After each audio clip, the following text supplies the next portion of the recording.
Hello everybody and welcome. In this video I'm going to show you how to create equalizer preset for your headphones Baseus Bowie H1.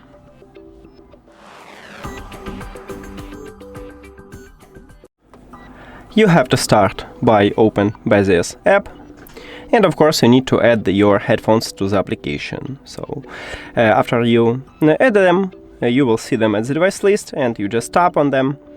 And right here at the right side we have EQ mode, so tap at this button, and right here at the bottom we have custom.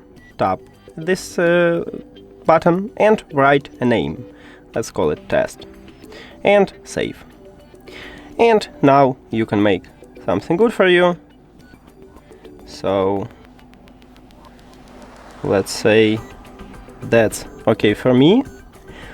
And then you can just go back and now you use this preset. We can create one more preset by click at the plus here. Also we need to write a name, let's call it test2, and save.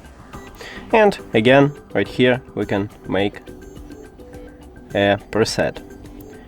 Now we have two presets, and right here we can also rename them or delete or reset.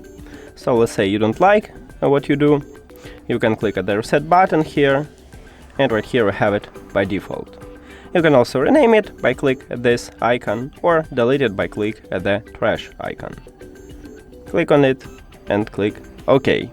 But then if you delete current preset, you need to select new custom preset, if you want to use, of course, custom preset. And that's it. Thank you for watching this video. If you found it helpful, please consider subscribing to the channel and leave the like on the video. See you later!